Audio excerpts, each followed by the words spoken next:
sont donc là pour vous présenter le projet communal dans le cadre du plan local d'urbanisme qui a débuté il y a un certain temps. Donc nous ferons tout à l'heure l'historique du début de ce plan local d'urbanisme qui va encore durer pendant au moins une année. Et ce qu'il faut préciser, c'est que ce plan local d'urbanisme est initié par la ville de Billon et va être terminé par la ville de Billon, mais depuis janvier, le plan local d'urbanisme intercommunal a été mis en place. Donc nous serons donc comment on va dire, supervisés, si je puis dire, par la communauté de communes dans le cadre du PLUI, sachant que on est autorisé à le terminer et la communauté de communes, en principe, avalisera ce qui sera élaboré par Sycomore, qui est le cabinet qui est représenté ce soir par Aurore Caz et qui a établi ce plan local d'urbanisme, enfin qui nous aide à établir ce plan local d'urbanisme au niveau de la ville de Billon. Donc Aurore, qui maîtrise bien mieux que moi le plan local d'urbanisme, va vous faire la présentation et ensuite, à plusieurs élus, nous commenterons un petit peu les différentes parties de ce plan local, comment il s'articule et qu'est-ce qu'on veut mettre à l'intérieur. Donc je laisse la parole à Aurore. Alors, je me présente d'abord. Je suis Aurore Caz du bureau d'études Sycomore à Clermont-Ferrand. Donc, j'accompagne la mairie pour la révision du PLU. L'objectif de la réunion de ce soir, c'est de vous présenter ce que j'appelle le projet communal, pour ne pas dire le mot technique, qui est en réalité le projet d'aménagement et de développement durable, l'acronyme étant PADD pour les spécialistes. C'est pas très vendeur pour le grand public, donc j'appelle ça le projet communal. Mais en réalité, c'est bien le projet d'aménagement du territoire dans une perspective de développement durable. Ce projet est défini dans le cadre de la révision du PLU, et l'objectif de cette réunion ce soir, c'est à la fois de vous présenter le projet communal et recueillir vos avis, vos observations, votre point de vue d'habitant sur ce document qui vous concerne de près ou de loin pour aujourd'hui et pour demain. Alors, on va remettre les choses un petit peu en ordre, planter le décor, essayer de vous rafraîchir un peu la mémoire sur les documents dont on parle. Le plan local d'urbanisme, pour n'importe qui dans la rue, a priori, si un jour il a voulu déposer un permis de construire, faire des travaux, acheter un terrain, c'est un peu noir là, si je peux me permettre. Je vais vous endormir. C'est un plan de la commune, à l'échelle cadastrale, qui définit l'usage des sols et les contraintes réglementaires qui s'y appliquent. Donc en gros, c'est le document qui dit si mon terrain est constructible, s'il n'est pas constructible, dans quelle zone du PLU je suis, quelles règles s'appliquent en matière de hauteur, d'implantation des constructions, etc. Ça, c'est a priori la vision que vous devez avoir du PLU normalement, si vous avez déjà eu affaire à ce document, qui, avant les années 2000, s'appelait le plan d'occupation des sols, à savoir le POS. C'est un métier plein d'acronymes, m'en voulez pas. J'essaierai de faire attention, mais donc on est passé du POS au PLU. C'est toujours la même chose, c'est un document qui définit localement l'urbanisme, enfin le droit de l'urbanisme, et qui a donc une portée juridique. Ce document réglementaire, ce que les habitants ne savent pas, c'est qu'il est construit sur un projet, sur une vision de développement de l'avenir de la commune. Vous ne le savez pas parce que ce n'est pas la partie visible de l'iceberg, pour autant c'est par là qu'on commence, avant d'aller dans le détail des règles qui s'appliquent à l'échelle de la parcelle. Et l'objectif de ce projet de développement, c'est bien d'anticiper et d'encadrer l'évolution du territoire et la façon dont la commune va se développer. Donc ce fameux PADD ou projet communal, si je vous le fais un peu politique, c'est une stratégie de développement communal qui doit être construite sur une appréciation de la situation de la commune dans son environnement. C'est-à-dire que Billon n'est pas une île isolée au milieu de nulle part. Vous êtes en interaction avec les communes rurales alentours, avec l'agglomération clermontoise, avec plus largement le parc naturel régional du Livradois-Forez. Vous êtes à l'intersection de ces deux territoires, du Grand Clermont, de l'agglomération clermontoise et du Livradois-Forez. Et il faut pouvoir imaginer, penser l'avenir de Billon dans cet environnement-là, avec toutes les interactions que la commune peut avoir dans ce vaste territoire. Ce PADD, comme je vous l'expliquais, c'est lui qui va nous permettre derrière de justifier la réglementation qui va être définie localement. Donc c'est vraiment une pièce maîtresse du PLU qui a vraiment toute son importance, même si malheureusement les habitants n'ont pas forcément la connaissance dans le détail. Le projet d'aménagement et de développement durable fixe des objectifs pour les années à venir. Alors on a l'habitude de travailler à une dizaine d'années. On ne fait pas de la grande prospective parce que par les temps qui courent, ça ne veut plus franchement rien dire. On essaie de se projeter à 10 ans sur les besoins en matière de développement urbain, en matière de logement, de développement économique. Fixer aussi des objectifs s'il y a des besoins en matière d'équipement, d'infrastructures, de protection des espaces agricoles et naturels, de préservation et de valorisation du patrimoine, de valorisation des paysages, mais aussi de problématiques énergétiques, parce que depuis le Grenelle de l'environnement, je ne sais pas si vous en avez un vague souvenir, dans les années 2010, on a eu le Grenelle de l'environnement qui a produit 2 lois, qu'on appelle les lois Grenelle, qui nous obligent aujourd'hui à considérer aussi les enjeux énergétiques et les enjeux liés aux ressources naturelles, à la consommation des ressources naturelles, dont l'eau potable et le traitement des eaux usées, à travers le document de planification. Donc le PLU, ça traite énormément de thématiques, et c'est important de le savoir. Alors, pourquoi réviser le PLU à Billon? Le PLU de Billon, celui qui est en vigueur, date de 2008. Depuis 2008, étant dans un pays qui produit beaucoup en matière de lois, l'évolution du cadre légal a énormément changé. Et le but du jeu à travers cette révision, c'est d'abord de tenir compte de cette évolution. À la fois des nouvelles lois, donc je vous parlais des lois Grenelle, mais aussi plus récemment la loi Duflot, qu'on appelle la loi ALUR, accès au logement, loi d'accès au logement et pour un urbanisme rénové. On l'appelle Duflot, c'est plus facile.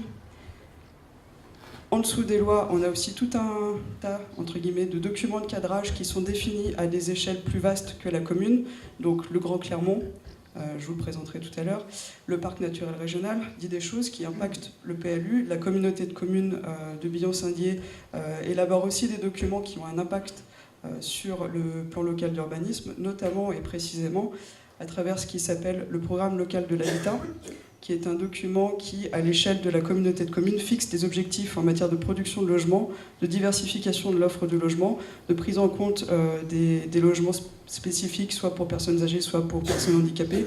Et ce document qui s'applique à l'échelle intercommunale doit être décliné dans le plan local d'urbanisme.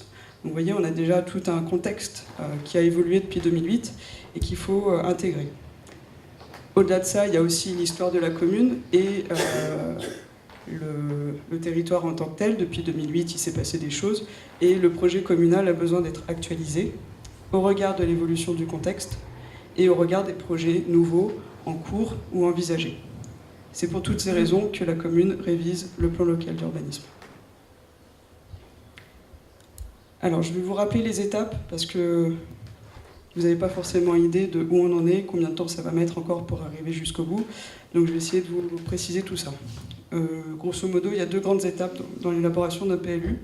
La première qui vise à analyser le territoire, faire ce qu'on appelle le diagnostic, comme un médecin diagnostique un malade. Nous, on fait des diagnostics du territoire, on regarde l'évolution de la population, le profil socio-démographique des ménages, on regarde le nombre d'emplois, l'évolution au niveau des activités économiques. On analyse tout ce qu'on peut analyser à travers les données statistiques que nous fournit l'INSEE, à travers la connaissance qu'ont les élus de leur commune et à travers aussi la participation de tous les institutionnels qui suivent la révision du PLU, parce que les élus ne sont pas tout seuls, ils sont accompagnés par les services de l'État et par les chambres consulaires, par le parc naturel régional, par la communauté de communes et par le pays du Grand Clermont. Donc il y a tout un volet concertation, aussi bien avec vous, public, enfin habitants, qu'avec ce qu'on appelle les personnes publiques associées, qui sont des institutionnels qui ont, entre guillemets, droit de regard sur le document pour s'assurer qu'ils respectent bien les objectifs fixés. La deuxième étape qui est faite, les flèches étant pleines, mais vous ne voyez peut-être pas très bien l'écran, c'est la définition du projet. On en est là, on l'a réactualisé. Et pour finir l'étape 1, c'est ce qui arrivera demain avec la commission urbanisme, c'est la traduction réglementaire de ce projet à travers le plan de zonage. Donc ce fameux plan à l'échelle qui présente le cadastre et qui définit les zones, et le règlement. Et ça, c'est le travail d'après. Donc c'est pour ça que je vous présente ce soir. Pour l'instant, on est bien au stade du projet. La traduction réglementaire fera l'objet d'une autre réunion. Ça, c'est la première grande étape de production, mais après, il y a une grande étape, entre guillemets, pas de contrôle, mais en tout cas de supervision, je sais pas comment, de validation, oui. Ça commence par une délibération du conseil municipal qui va, alors le terme technique, c'est arrêter le projet. C'est-à-dire qu'un jour, le conseil municipal de Billon va se réunir et va dire le projet de PLU, il nous va comme il est, on a fait le boulot, on l'arrête. La particularité chez vous, c'est que comme la communauté de communes a récemment pris la compétence plan local d'urbanisme, cette décision va être doublée de la décision du conseil communautaire au niveau de la communauté de communes. Bon, pour vous, c'est pas important à retenir, mais je vous le dis pour information. À partir de cette délibération, on va avoir 3 mois qu'on appelle le temps de la consultation des personnes publiques associées. L'État, notamment, va recevoir le document et va avoir 3 mois pour l'analyser et émettre un avis écrit qui va être adressé à la commune. L'État, les chambres consulaires et tous les institutionnels que j'ai cités, y compris la région et le département qui sont des collectivités locales et qui ont aussi le droit de regard sur le plan local d'urbanisme d'une commune. À l'issue de ces 3 mois, ce sera le temps de l'enquête publique. Et là, ce sera le temps de la population pour s'exprimer sur le projet qui aura été validé, arrêté politiquement par le conseil municipal, et pour exprimer des requêtes, observations et demandes au commissaire enquêteur qui est là pour enregistrer toute demande et rédiger un rapport qui lui permettra de donner son avis sur les requêtes formulées. À l'issue de l'enquête publique, la commune aura alors la possibilité de modifier le plan local d'urbanisme en fonction de ce qu'auront dit les personnes publiques associées et la population à travers l'enquête publique. Et ce sera le temps de la délibération d'approbation. Et là, le PLU sera juridiquement applicable aux demandes d'utilisation des sols sur la commune. La traduction réglementaire du projet, donc ce qui nous reste à faire dans l'étape 1, on se donne à peu près 6 mois, donc la fin de l'année, pour le faire. Donc, pour vous donner une perspective temporelle, le temps de la délibération et de l'approbation finale, ce ne sera pas avant 1 an. Donc, c'est pour que vous ayez un petit peu en tête les échéances et vous dire aussi qu'il faut rester, pour ceux qui sont intéressés, à l'écoute de ce que la commune publie, notamment en matière d'information, pour bien avoir les dates d'enquête publique, pour pouvoir venir en mairie et s'exprimer le cas échéant. Bon, alors ça, c'était les bases du PLU. Quand je parle de PLU, j'essaie d'expliquer aux gens que c'est un exercice compliqué pour les élus, pour tout le monde en général, parce que c'est un exercice qui nous oblige à réfléchir avec des règles qui sont définies au niveau national, qui s'appliquent sur tout le territoire national, à travers les lois, jusqu'à définir des règles à l'échelle de la parcelle. Alors moi, je suis géographe, changer d'échelle, j'adore ça. C'est pas forcément facile pour tout le monde. Et en plus, ça se corse un petit peu parce qu'entre l'échelle nationale et la parcelle, on a d'autres échelles comme le parc, du parc naturel régional ou le pays du Grand Clermont qui interagissent. Et en dessous, on a l'échelle communale. Donc je vais essayer de vous expliquer un peu comment ça fonctionne. Donc l'échelle nationale, avec des lois, et le législateur nous gâte, parce qu'on en a tous les 6 mois, sans exagérer. Le code de l'urbanisme est une chose un petit peu mouvante, comme tous les codes en France, mais celui-là, il est pas mal. Le cadre national nous donne des orientations en matière de mixité sociale, faire en sorte que sur une commune, n'importe quel ménage, quel que soit son niveau de revenu, peut trouver un logement, pour éviter ce qu'on appelle la ségrégation, à savoir des communes avec que des gens qui ont des hauts niveaux de revenus et des communes où il n'y a que des pauvres, pour faire caricatural. On a aussi des objectifs forts en matière de gestion économe de l'espace. Traduction, arrêtons de consommer du foncier agricole pour construire et pour urbaniser. Développons nos villes autrement que dans une extension sans limite qui ne mènera qu'à des problèmes. Et je pense qu'on en est déjà arrivé à certains problèmes. Puisque la voiture nous ayant permis d'aller toujours plus loin en dehors du centre-ville et de l'agglomération pour aller construire sa maison, on le voit aujourd'hui, hein, la saturation à l'entrée de l'agglomération est très forte et des questions se posent en matière de mobilité et on y reviendra. Des enjeux aussi en matière de qualité paysagère, on a un beau pays, qu'on soit en Auvergne, en Bretagne ou n'importe où en France, on a des beaux paysages. Autant encore faut-il les reconnaître, les identifier, les construire, parce que le paysage, c'est pas qu'une question de figer, c'est aussi une question d'imaginer comment le territoire peut évoluer. C'est pas que préserver à 100%, c'est le construire, mais de façon intelligente.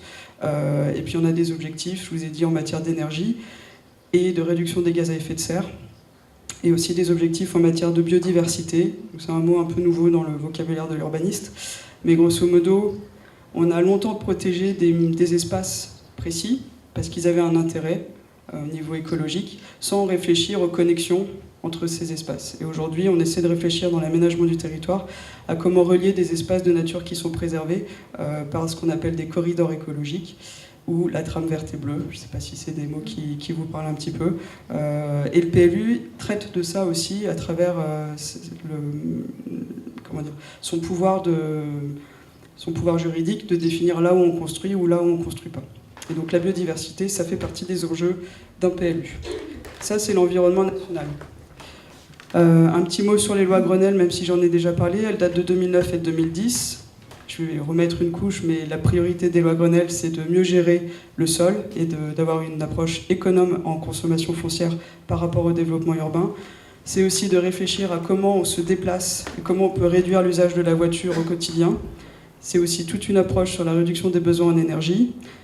La protection de la nature ordinaire, je viens de vous en parler, c'est aussi la loi Grenelle, enfin les lois Grenelle qui ont introduit ça dans les PLU, et une meilleure gestion de l'eau. Alors, ça, quelque part, ça y était déjà dans le PLU de 2008, mais le but du jeu, c'est de faire mieux aujourd'hui, en 2016. Ensuite, sous le cadre national, si on regarde du côté de la rivière Allier, on a le pays du Grand Clermont. Oui, je ne me trompe pas. Le pays du Grand Clermont a défini un document d'urbanisme qui s'appelle le schéma de cohérence territoriale. Alors oui, je suis désolé, je complique encore les choses. Un SCOT, un schéma de cohérence territoriale, c'est comme un PLU, mais à une échelle plus grande. C'est un document d'urbanisme qui cadre le développement à l'échelle du bassin de vie clermontois pour donner des règles du jeu en matière d'accueil de nouvelles populations, d'implantation d'activités économiques, etc. Ce territoire, c'est 108 communes, d'Orsine à Saint-Dié, et je me trompe toujours du nord, d'Enza, de mémoire, je ne sais plus si Enza est dedans. Si Enza, on va dire, jusqu'à Saint-Amand-Talande, pour vous donner une idée. Le SCOT recouvre ce territoire pour 400 000 habitants, avec pour principales communes les agglos clermontoises et riaumoises, Volvic, Saint-Amand-Talande, les Martres de Verre, Vic-le-Comte, Pont-du-Château, Enza et Billon. C'est ce qu'on appelle les communes en dehors des agglomérations, les pôles de vie du territoire, c'est-à-dire des communes suffisamment importantes d'un point de vue population et en matière de services pour jouer le relais de l'agglomération. C'est-à-dire que quand on habite à Billon, on fait peut-être plus facilement ses courses ici que sur l'agglo, ou en tout cas on a la possibilité de ne pas forcément aller sur l'agglomération pour certains besoins courants. Le SCOT dit un certain nombre de choses qu'il faut prendre en compte dans le PLU. Alors ça a fait couler beaucoup d'encre, mais bon. Il y est constaté à l'échelle du pays du Grand Clermont qu'on a un risque de décrochage démographique, avec un vieillissement de la population et une sous-représentation des 25-35 ans. Et l'enjeu majeur du SCOT, c'est d'attirer de nouveaux ménages. Ça, c'est une priorité, et ça l'est d'autant plus dans le contexte régional qui est le nôtre aujourd'hui, avec la constitution de la métropole lyonnaise, la question de la métropole clermontoise. On est sans cesse en questionnement sur Clermont-Ferrand pour maintenir un statut qui nous permette d'être visible à l'échelle européenne et de ne pas être oublié. Attirer de nouveaux ménages, c'est la meilleure façon pour maintenir tous les services universitaires, hospitaliers et tous les services d'une grande ville qu'offre Clermont-Ferrand aujourd'hui. La deuxième chose, c'est qu'on a constaté sur ce territoire une progression très extensive de l'urbanisation avec la disparition de près de 2000 hectares d'espaces agricoles et naturels sur une dizaine d'années. Alors on a un beau territoire. Tout autour de Clermont, c'est fantastique, de la chaîne des Puys jusqu'à ici. Il y a des paysages diversifiés, des situations très différentes qui font que les gens ont envie de s'installer en périphérie parce que c'est agréable d'y vivre. Sauf que le SCOT dit qu'il faut mieux organiser l'aménagement et le développement de ce territoire pour consommer moins de foncier agricole et préserver aussi ce qui fait la qualité de ce cadre de vie. Parce que si dans 30 ans on a mis de l'urbanisation partout, il n'y aura peut-être plus forcément un intérêt majeur à habiter là où on habite aujourd'hui. Et le dernier point, c'est qu'on constate, mais comme partout en France, une spécialisation sociale de l'espace, donc des communes qui sont plus riches entre guillemets que d'autres. Et l'objectif, c'est de rechercher une mixité à la fois sociale et générationnelle dans toutes les communes du territoire pour faire en sorte que n'importe quel ménage puisse trouver le logement ou le terrain qui lui convient. Concrètement, le SCOT dit que d'ici 2030, il faut accueillir 50 000 habitants, soit une création de 45 000 logements. Bon, je ne vais pas vous mentir, hein, c'est ambitieux. Aujourd'hui, ils sont en train de faire un pré-bilan. On sait très bien qu'on n'a pas atteint les chiffres. Mais, documents d'urbanisme, comme le PLU ou le SCOT, le but du jeu, c'est pas forcément de prédire l'avenir. Personne n'en est capable, mais c'est de fixer un cap qui donne envie, qui fasse bouger le territoire, qu'on l'atteigne ou pas. C'est en tout cas le sens dans lequel on souhaite que le territoire aille. Et cet objectif quantitatif est réparti sur le territoire. L'objectif, c'est d'accueillir 70% de ses futurs habitants sur le cœur métropolitain, donc l'agglomération clermontoise et riom-oise. Le deuxième objectif, c'est que les pôles de vie dans lequel Billon est un pôle de vie au même titre que ceux que j'ai cités tout à l'heure, puissent accueillir 15% des futurs habitants et des futurs logements. L'objectif, c'est de les conforter pour renforcer leur rôle de relais par rapport à l'espace urbain métropolitain et faire en sorte de calmer le jeu au niveau des communes rurales, qui en fait sont celles qui se sont le plus développées. La période avant l'élaboration du SCOT a montré que les communes rurales se développaient plus vite que les pôles de vie, qu'on avait vraiment un risque de déséquilibre. Et le but du jeu, c'est de contenir le développement de l'habitat dans ces communes rurales et périurbaines en limitant à 15% les futurs logements construits sur cet espace. Donc ça, c'est le cadre du SCOT. Deuxième élément à prendre en compte dans le PLU, c'est le parc naturel régional du Livradois-Forez. Et c'est la particularité de Billon, c'est d'être à l'interface des deux territoires et d'avoir les qualités de l'un et les qualités de l'autre. Alors, je vous rappelle ce qu'est un PNR, rapidement. Un parc naturel régional, j'ai repris la définition de la fédération, je suis resté fidèle. C'est un territoire rural habité, reconnu au niveau national pour sa valeur patrimoniale et paysagère, donc ce sont de beaux territoires ruraux, mais sur lesquels on constate une fragilité, parce que soit ils sont menacés par la dévitalisation, à savoir la perte de population et le vieillissement accentué de leur population, soit parce qu'ils sont soumis à de fortes pressions urbaines et qu'on n'arrive pas à contenir, soit parce que, c'est pas le cas ici, mais ça peut arriver, on constate une surfréquentation touristique qui fait aussi pression en matière de construction et qui peut amener à dénaturer ou défigurer les territoires. Ce qui est important au niveau d'un parc naturel régional, c'est qu'en fait c'est un regroupement volontaire de communes qui s'organise autour d'un projet qui a été, dans chaque commune adhérente au parc, signé par le conseil municipal. Et c'est la charte, le contrat, la charte, qui scelle en fait ce pacte entre toutes ces communes pour préserver et valoriser les particularités du territoire qui les unit. Alors, c'est quand même un classement par décret du Premier ministre, donc c'est bien une reconnaissance nationale des qualités d'un territoire, ça c'est important de le rappeler. La durée de vie de ce classement est de 12 ans, donc c'est pas acquis ad vitam aeternam, mais la charte est renouvelée, enfin révisée tous les 12 ans, et tous les 12 ans on remet sur le tapis, entre guillemets, ce qui a été fait et les qualités du territoire qu'il faut continuer à préserver. C'est un syndicat mixte, donc un regroupement de communes et d'autres partenaires qui pilotent le parc. Et actuellement, pour information, on a 46 parcs naturels régionaux en France qui sont 13%, enfin qui représentent 13% du territoire français. Donc j'ai pas envie de dire que vous êtes privilégiés, mais vous faites partie de la catégorie beaux territoires ruraux de la France. C'est peut-être pas bien dit, mais en tout cas c'est juste pour rappeler qu'être dans un parc, c'est pas toutes les communes de France et de Navarre qui peuvent s'en prévaloir.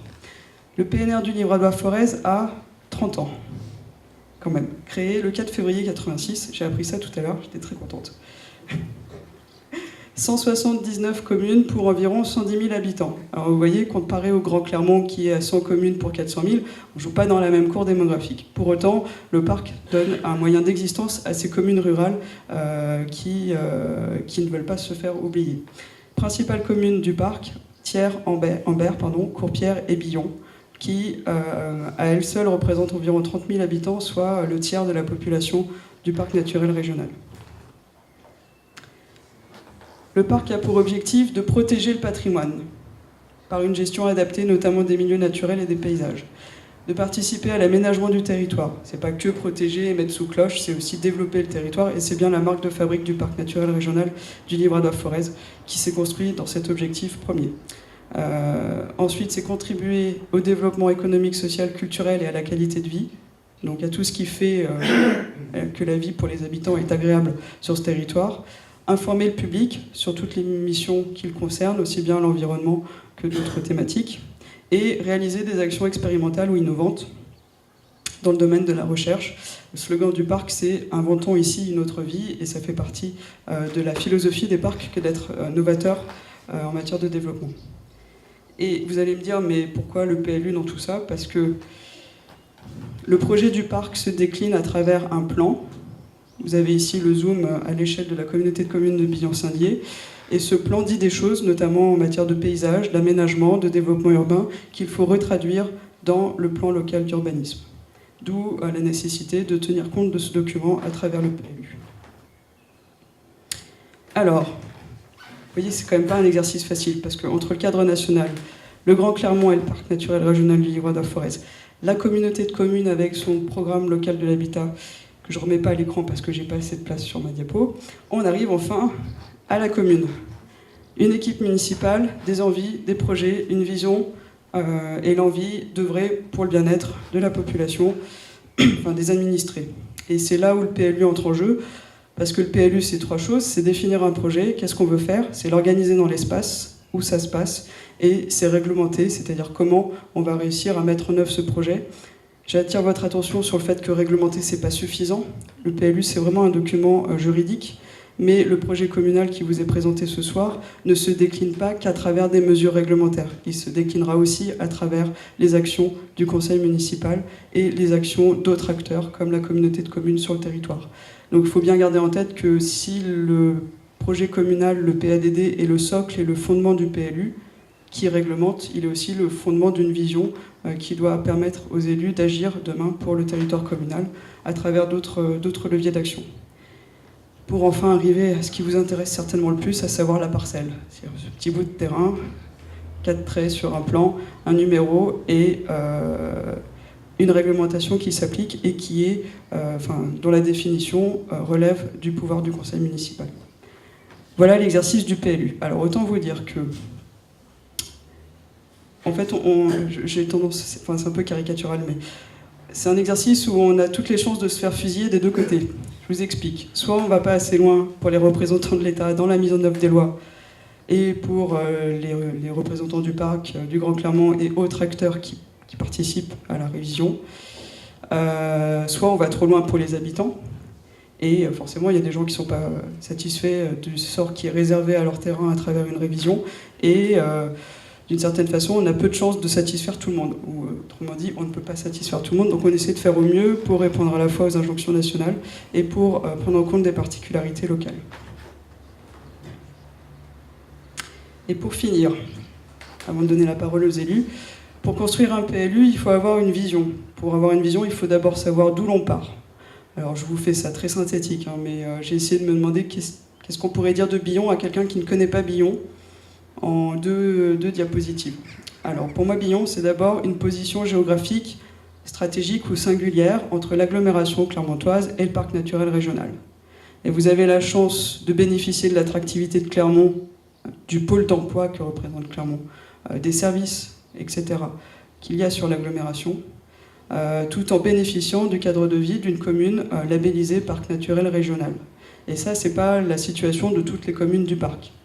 Donc vous êtes plutôt bien placé, j'ai envie de dire. Vous profitez un peu sur les deux côtés, et c'est plutôt pas mal. Deuxième aspect, c'est que vous êtes un pôle d'activité orienté principalement vers les services et le commerce.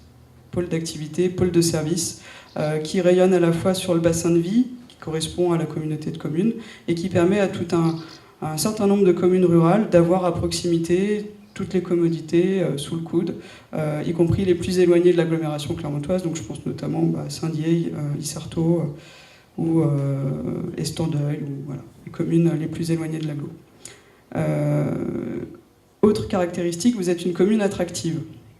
Je vous ai dit tout à l'heure que les communes de parc pouvaient se caractériser par une perte d'habitants, vous ne perdez pas d'habitants, vous en gagnez, et vous n'avez cessé d'accueillir depuis plus de 20 ans de nouveaux habitants, avec une moyenne qui ne veut rien dire, mais qui donne toujours un ordre d'échelle. Entre 90 et 2013, on est à 35 habitants supplémentaires par an. C'est quand même notable, d'une certaine façon. C'est une croissance qui est à l'origine de l'attractivité, qui symbolise l'attractivité de la commune et le fait qu'on ait envie de vivre ici et qu'on ait envie de s'installer ici. Et c'est cette croissance qu'il faut réinterroger à travers la révision du PLU pour se demander si on a envie de continuer au même rythme que les années passées. Qu'est-ce que ça signifie d'accueillir en continu de la population? Jusqu'où on va?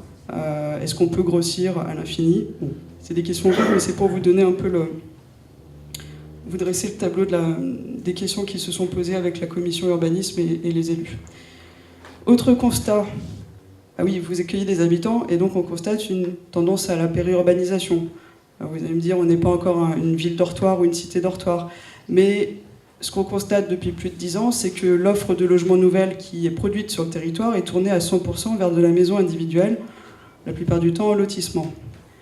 Et si ce n'est les programmes de logement qui se sont faits sur Bursa, avec du logement social, du logement collectif et de l'accession sociale, on a vraiment peu de diversité au niveau de l'offre nouvelle dans le parc de logement, ce qui questionne sur le profil des gens qui s'installent ici et le fait qu'on finisse par avoir une commune qui ne peut être accessible qu'à une certaine catégorie de ménages à la recherche d'un produit particulier, et donc la problématique de perdre la diversité en matière d'habitants et le souci à travers un parc de logements diversifié de répondre surtout aux besoins de tous les ménages. Parce que ce qu'on peut constater, alors je ne sais plus souvenir si c'est le cas chez vous, mais dans certaines communes, des gens se sont installés, ont construit la maison, ont eu des enfants, les enfants voudraient rester dans la commune, mais il n'y a pas un logement qui répond aux besoins de jeunes adultes qui cherchent une petite location, quelque chose de pas cher, pas forcément un individuel, etc. Donc la perspective, quand on parle de logement et de diversification de l'offre de logement, c'est bien pour répondre aux besoins de tous les ménages, aussi bien ceux qui s'installent que ceux qui y sont déjà. Et on constate aussi que la ville s'est agrandie à Billon au détriment de l'espace agricole, avec, point positif, un espace urbanisé, donc c'est tout ce qu'il y a au-delà du centre médiéval, ce que j'appelle la ceinture périphérique, un peu pavillonnaire avec une typologie de logement qui est dominée par l'habitat individuel, mais qui offre encore beaucoup de possibilités de construire. Alors, une petite vue du ciel de Charpaude, je dis pas de bêtises, la Recluse, qui s'est pas fait ces 10 dernières années, qui est un petit peu plus ancien encore, mais une image qui montre ce que je veux dire par une ville qui se développe au détriment de l'espace agricole. On était très probablement sur du foncier agricole, on a construit un lotissement, et on se dit que ce processus-là pourrait ne pas avoir de limite. On peut très bien continuer encore et encore à mettre des lotissements les uns à la suite des autres. Sauf que maintenant, l'État nous oblige à analyser quel est le foncier qu'on a, c'est-à-dire les espaces libres, non bâtis, au sein de ce que j'appelle le tissu urbain, donc au sein de ce qui est déjà construit. Et cette image route de Saint-Julien, nous montre, par exemple, une vaste emprise foncière non utilisée. Alors, c'est peut-être pas le bon exemple, mais bon, c'est pour essayer de vous faire comprendre. Ici, dans ce secteur de la ville, on sent bien qu'il n'y a pas une densité de logement très forte et qu'on pourrait très bien, plutôt que d'aller agrandir Billon ailleurs, déjà commencer par remplir les trous avec ce qu'on a. En tout cas, c'est ce qu'on oblige à faire à la commune, c'est-à-dire c'est le discours de l'État aujourd'hui, et l'État l'applique sur tout le territoire national avec la même fermeté, et c'est aussi le discours que relaie la Chambre d'agriculture, naturellement, pour préserver le foncier agricole. Dernière particularité, on a des déplacements qui sont dominés par l'usage de la voiture. Alors vous allez me dire, c'est pas ma faute, parce qu'il n'y a pas de bus qui permettent d'aller à Clermont de façon facile. C'est l'ambiguïté de cette problématique à travers le PLU, c'est qu'on a peu de leviers d'action à travers le PLU, pour autant il faut quand même qu'on y réfléchisse.